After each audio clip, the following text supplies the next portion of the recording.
कुछ बचा है इसको हम बचाएं। ये आज तक जो हमने बात की है, हमने सारी तारीख दोहराई है, हमने सारे मसाइल का जिक्र किया है, हमने सब ने कंप्लेंट की है, और जितने कंप्लेनें आपने सुनी है, जो मैंने नोट किया है, मेरा ख्याल है कोई बंदा बचा नहीं है जिसने कंप्लेंट नहीं की है। बास की कंप्लेंट इंडिविजुअल है, बास की ग्रुप की कंप्लेंट है, बास की पूरी कम्युनिटी की कंप्लेंट है, बास पॉलिटिकल लोग कंप्लेंट कर रहे हैं। लेकिन अब वक्त है, 2024 गुजर गया, अगर 23 और 22 को छोड़ दे, क्योंकि वो खान साहब खुद बाहर थे, लेकिन 24 गुजर गया, 25 गुजर गया, लोग उम्मीद के साथ बैठे हैं कि किस खौफ के साथ हम, उम्मीद के साथ हम 2026 में दाखिल होंगे। सारे लोगों ने इकानमी का बताया ना कि डॉलर 284 में है, लिटरली 300 में होगा। लोगों में एक इस्तराब है, मायूसी है, एक कंसर्न है अपने मुल्क के लिए। आज लोगों को आप कहो कि सोल्यूशन की तरफ बढ़ रहे हैं, देख लीजिएगा डॉलर 250 पे आ जाएगा इस मुल्क में, इस अवाम में इतना बड़ा पोटेंशियल है। लेकिन लोग हैरान है किस तरफ कि हमारी सिम्मत का तयन नहीं हो सका। मैं जरूर इस बात का तज़किरा करूंगा कि 2 सालों में जो हमने अहदाफ हासिल करने थे 2024 और 2025 में, अफसोस के साथ कहना पड़ता है कि हम वो अहदाफ हासिल करने में कामयाब नहीं हो सके, बल्कि यहां तक हुआ कि जो बचा कचा था वो भी हमसे चला गया काफ़ी हद तक। 91 से 76 पे आए, आज खान साहब के साथ मुलाकातों का जिक्र कर रहे हैं, बीबी के साथ मुलाकातों का तज़किरा करते। लीडरशिप की मुलाकातें कब से बनती, फैमिली की भी मुलाकातें बंद हो गई। अदलिया, जो कुछ जज थे जो खड़े हो सकते वो तो गए, शायद अदलिया नाम की चीज़ ही नहीं रही जिसकी तरफ लोग उम्मीद लगा के बैठे कि यहां से इंसाफ तो क्या, हमें बर वक्त इंसाफ तो क्या, कि इंसाफ की उम्मीद भी है।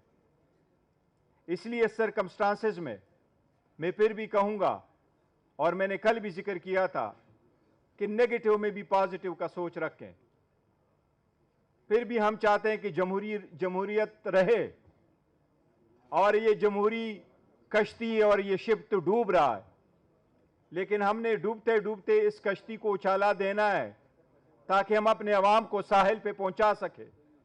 ये अवाम, ये मुल्क, ये बच्चे, ये यूट्यूबर आपके सामने बैठने वाले बच्चे, ये इस मुल्क का मुस्तकबिल है। ये आपसे मुतालबा करते हैं, ये खान साहब से मुतालबा करते थे, अगर आज वो इस जगह में बाहर होते, लेकिन उनकी जगह आप दोनों को ये मैंडेट दिया गया है, अचकज़ई साहब आपको और अल्लामा साहब को। मैंने बड़ा कैटेगोरिकली आपको कहा कि हम वो अहदाफ हासिल नहीं कर सके, और उम्मीद की अब सारी आवाम की सारी उम्मीदें आपकी तरह लगी है। हम क्यों नहीं हासिल कर सके? मैं नहीं कहूंगा हम नाकाम हुए। एक दीवार पे लिखा हर जगह को नजर आ रहा था और एक पस्तैयत के साथ लड़ना था। यह जरूर होगा, मैं ये कहूंगा, कुछ शहर के लोग भी जालिम सा, कुछ सन भी मरने का शौक सी। हम कोई सही विजन आगे नहीं बढ़ सके, एक कदम आगे 2 कदम पीछे, शायद उसमें से हमारा नुकसान हुआ। अब आपने जो कुछ हवाम के सामने रखना है, सब लोगों ने जो मैंने नोट किया, उन्होंने बैक जबान ये कहा है, अचकज़ई साहब जो आपको कहेंगे, चाहे वो हमारी KPK की हुकूमत है, चाहे वो PTI है, चाहे वो बाकी पार्टी है, चाहे यंगस्टर आए, चाहे जर्नलिस्ट आए, उन्होंने कहा आप लीड ले ले, आप लाएहमल दे दे, हम सपोर्ट करते हैं, और हम सब आपको अपनी राय दे रहे हैं, सजेशन दे रहे हैं। देखिए, मैंने कल भी कहा, दोबारा अदा करूंगा, जो आप मुनासिब समझते हैं, हीलिंग टच देने का टाइम है। और जब डायलॉग की तरफ लोग जाते हैं, तो डायलॉग बराबरी की बुनियाद पे किसने कहा है कि डायलॉग होती है? किसने कहा डायलॉग में जब लोग बैठते हैं तो दोनों बराबर होते हैं? कौन कहता है डायलॉग में दोनों बराबर बैठते हैं? डायलॉग में होता है एक एग्रेसर, एक मजलूम, एक आसिफ, एक लाचार बैठा होता है। हमेशा डायलॉग होती है अवाम और डिक्टेटर्स।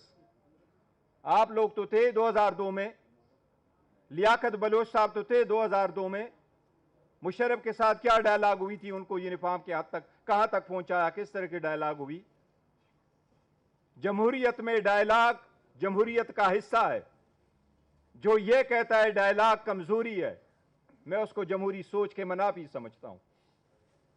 अगर हमने की बात करनी है तो हमने कोई भी किसी भी सूरत, जिस नजरिए के लिए, जिस नैरेटिव की वजह से खान साहब 2 साल से ज्यादा जेल में रहे, उसको कंप्रोमाइज करेंगे। वो कोई कंप्रोमाइज नहीं है। खान साहब जेल में ना हक है और ना हक हमारे अवाम और इस मुल्क की आजादी के लिए वो जेल में बने। आज चाहे तो कल बाहर होंगे अगर वो डील करते, लेकिन वो डील नहीं करेंगे। ना आज तक उन्होंने की है, ना डील करेंगे।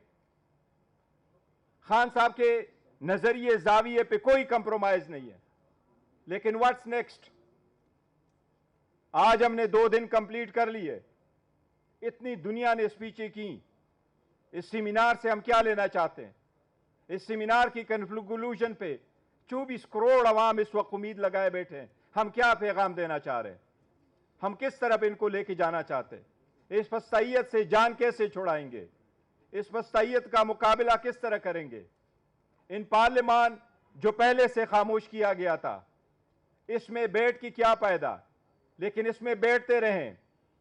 अब आगे की तरफ जब हम देखेंगे तो अब मजीद सलूशन की तरफ जाना जरूर होगा। जो आपके जहन में सलूशन है, लेकिन एक जो मेरे जहन में आ रहा है, ट्रांजिशन हमेशा होता है पावरफुल लोगों से, 70 साल पे सिस्टम पे काबिज लोगों से उनका गन लेकर के कहना कि मेरे साथ बैठो, आप नीचे हो, इसके लिए बड़ा अरसा चाहिए होता है। इंडिया का स्टेटमेंट उठाओ, हमारा दुश्मन ही सही, लेकिन है तो जमहूरियत ना वहां। चलो कश्मीर में नहीं भी करते, लेकिन है तो है ना जमहूरियत।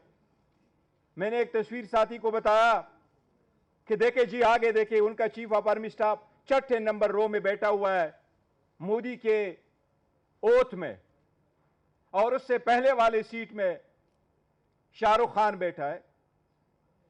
तो मेरे साथ बैठने वाले एक बंदे ने कहा था, वो अमेरिका पढ़ता है, वो कहता है अगर आपके मुल्क में था तो वो आप लोग खुद आपके ऊपर आकर के बिठाते अपने साथ।